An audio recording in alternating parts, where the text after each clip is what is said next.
as sleepy Joe Biden slinks off into the sunset of obscurity, he's going to have one final poke at the Russian bear before he shuffles off his mortal coil or shuffles off to the nursing home, whichever comes first.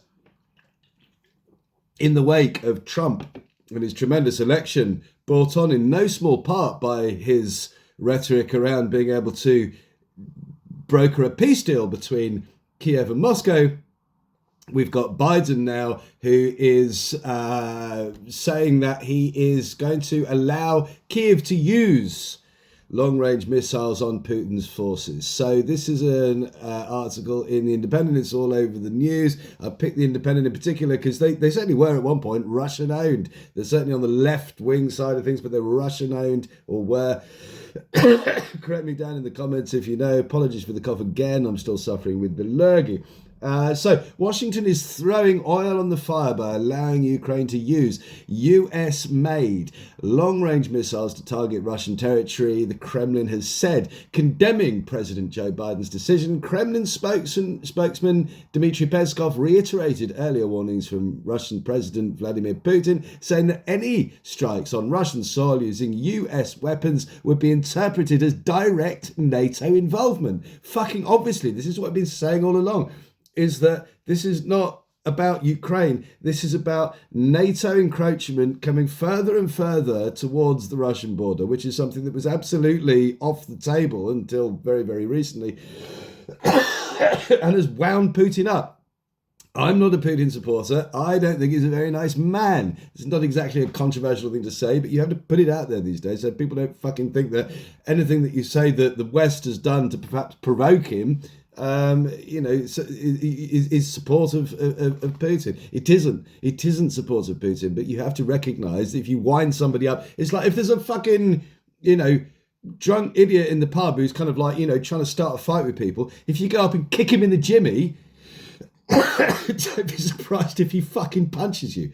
This is obvious to everybody, apart from, it seems to me, the Biden-Kamala administration. So in response to a question from TASS at his regular press briefing, Mr. Peskov said Russia was only aware of the apparent decision by the Biden administration from reporting in Western media. So, he's heard of this sort of third hand, as it seems. He accused the US of fanning the flames of conflict as tensions rise with reports of North Korea deploying troops to assist Russia. I'm so sorry for the cough. I can't help it. But anyway, isn't it hilarious that North Korean troops are being deployed in this conflict? When, look, let's be real. Like, you're scraping the bottom of the barrel militarily when you're going to a third world failed fucking state like North Korea to get military support. The only reason he's doing that is because he hasn't got support around the rest of the world. And no doubt, those poor old North Korean, they're probably slave soldiers anyway. No doubt the boots are made of cardboard and the guns are too. So what fucking use they're going to be, I don't know.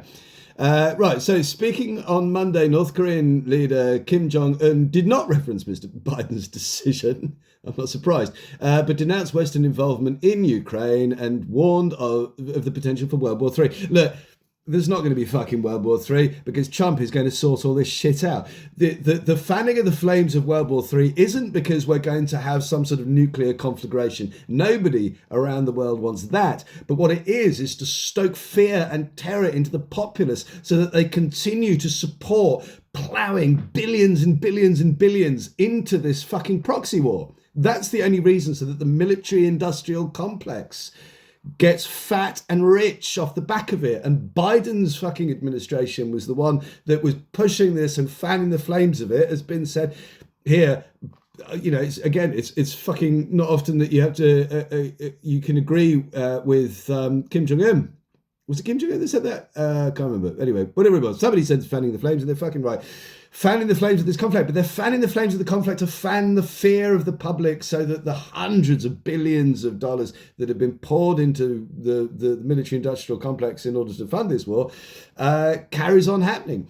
And the reason why Trump is going to be such a tremendous thing for this is because he's going to stop all that shit. Because what's really important here, it's not, you know, the shareholders of Northrop Grumman and Lockheed Martin. Who gives a shit about them? What's important is the millions of lives at this point which have been either destroyed completely and ended or affected by the death of loved ones on both sides of this conflict.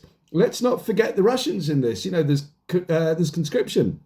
People being rounded up off the streets and sent to the front line. People being decanted out of prisons and sent to the front line as cannon fodder from the Russian side. And you've got loads of innocent Ukrainians as well being killed. And, you know, lots of good, people in the Ukrainian army and not so good people in the Ukrainian army. Look, the point is, there's fucking loads and loads of lives being lost, and there's no bloody reason for it other than to make money for these these arms manufacturers. And the people in politics who are getting backhanders from them are getting fucking rich off the back of it.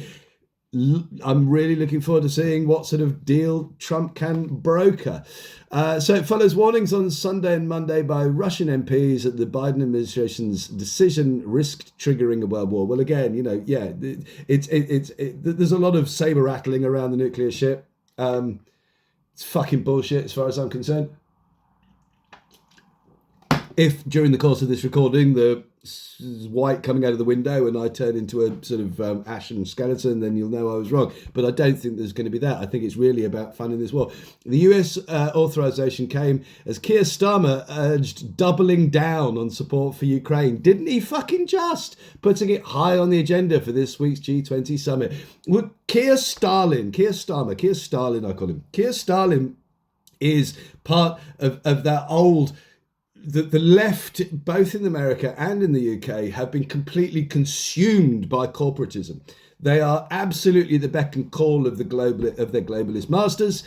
We need to get Nigel Farage in here because he will do for this country what Trump has already started to do for America, did from 2016 to 2020, and will do from 2024 till 2028. I can't wait to get Keir Stalin out of office because the more support for Ukraine, what does that mean? Does that mean support poor Ukrainian people and like help them in their struggle for freedom? No, it means perpetuating a war by sending more fucking arms into that country so that the war goes on forever and ever and ever. Let's not forget that the lives in this conflict haven't really moved in the last year to 18 months.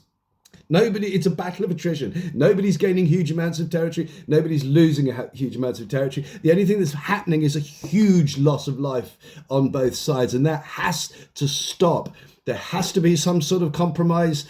Probably Ukraine, certainly I would suggest Ukraine are going to have to give up some of the Donbass region, and they're also going to have to let go of Crimea. So be it. It's not a fucking perfect situation, but the only other fucking option is to carry on making these fat cat arms dealers rich while millions of ordinary families, men, women and children are slaughtered in this bloody war.